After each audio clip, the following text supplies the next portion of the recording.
everybody, it's me Amit Sharma welcoming you back once again to your own channel Judicious. Industrial disputes act को आज हम थोड़ा study करेंगे। Main जो यहाँ पर फोकस रहेगा वो जो इंडस्ट्रीज में काम करने वाले लोगों के बीच में डिस्प्यूट्स होते हैं उसके बारे में ये एक्ट है।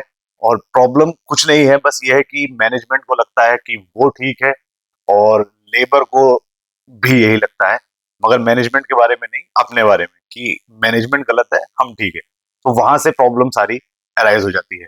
इस पर्टिकुलर सेशन के अंदर जो जो चीजें हम कवर करेंगे वो पहले तो ये देखेंगे कि डिस्प्यूट की पार्टीज कौन कौन होती है, मतलब कौन कौन लोग इन्वॉल्व होते हैं इन डिस्प्यूट्स में, क्या वजह होती है डिस्प्यूट की, उसका फिर अल्टीमेट रिजल्ट क्या होता है, फिर उसके आगे कॉन्सिक्वेंसेस मतलब व्हाट नेक्स्ट, उस बारे में थोड़ा डिस्कशन, फिर इस डिस्प्यूट से कौन सब लोग हैं जो अफेक्टेड होते हैं, और फाइनली इस डिस्कशन के बाद निकल के आएगा इस एक्ट का ऑब्जेक्टिव, किस ऑब्जेक्टिव से ये एक्ट बनाया गया। तो शुरुआत करते हैं parties to dispute. Industrial dispute act में जो डिस्प्यूट्स होते हैं वो किन किन लोगों के बीच में हो सकते हैं। तो डिस्प्यूट में अराइज बिटवीन, नंबर वन और सबसे कॉमन है एम्प्लॉयर और एम्प्लॉय के बीच में डिस्प्यूट। भाई एक सैलरी दे रहा है, एक को सैलरी मिल रही है, एक को लग रहा है कि मैं पैसे ज्यादा दे रहा हूँ, काम ये बंदा कम कर रहा है, जबकि एम्प्लॉय को लग रहा है कि वो अंडरपेड है। तो ये तो एक कॉमन सा डिस्प्यूट है जो रहता है। फिर दो एम्प्लॉयज के बीच में भी डिस्प्यूट, एक दूसरे को देखते हुए कॉम्पिटिटिवनेस की, आपस में उनके अंदर फीलिंग, प्रमोशन का इश्यूज, ये सब चीजें। और तीसरा हो सकता है बिटवीन टू एम्प्लॉयर्स, मतलब एम्प्लॉयर और एम्प्लॉयर के बीच में भी डिस्प्यूट हो सकते हैं, मार्केट लीड करने के लिए या दूसरे के एम्प्लॉयज को अपने यहाँ पर लाने के लिए, स्टफ लाइक दैट। तो डिस्प्यूट हमने देख लिया किन लोगों के बीच में हो सकता है, इसकी वजह क्या हो सकती है, what can be the cause of dispute. So disputes में अराइज ड्यू टू, सबसे पहला पॉइंट है यहाँ पर वर्क।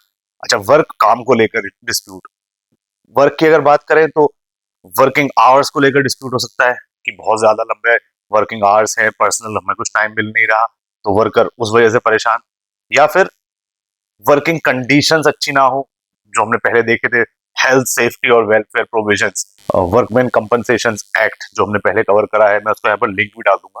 उसके अंदर बात करी गई थी डिटेल में वर्किंग कंडीशंस के अंदर हेल्थ सेफ्टी और वेलफेयर ऑफ द वर्कर्स के रिगार्डिंग, तो वो वहां पर जाके आप देख सकते हैं।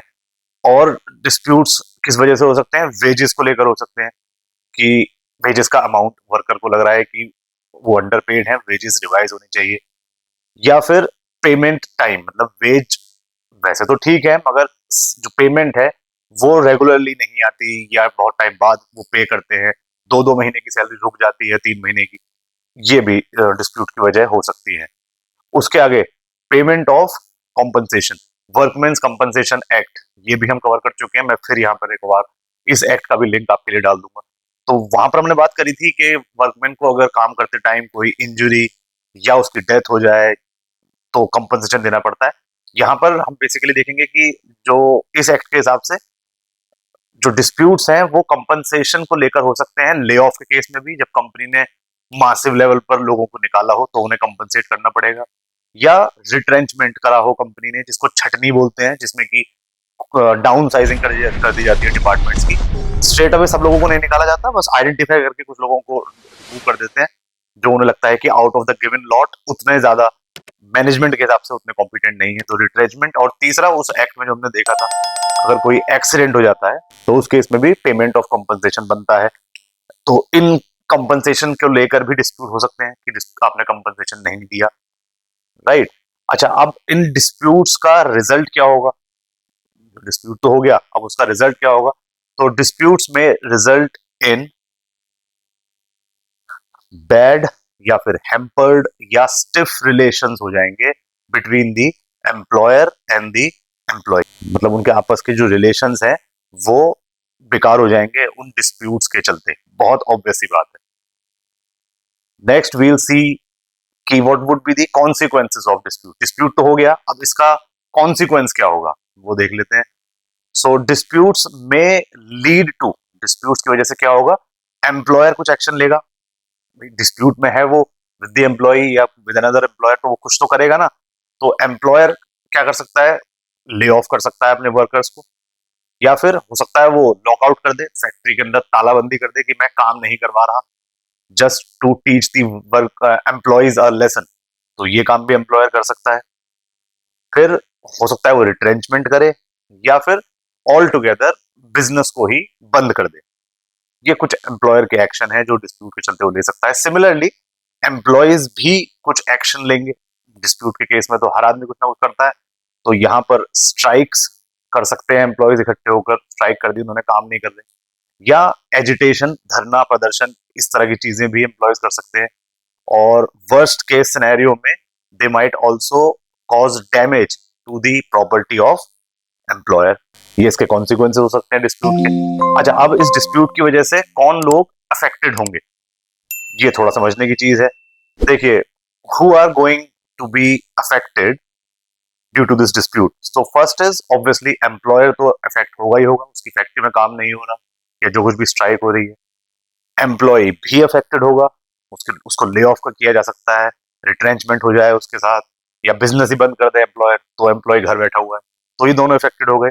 एम्प्लॉयर और एम्प्लॉय जहां पर काम करते हैं उसको बोलते हैं एक इंडस्ट्री।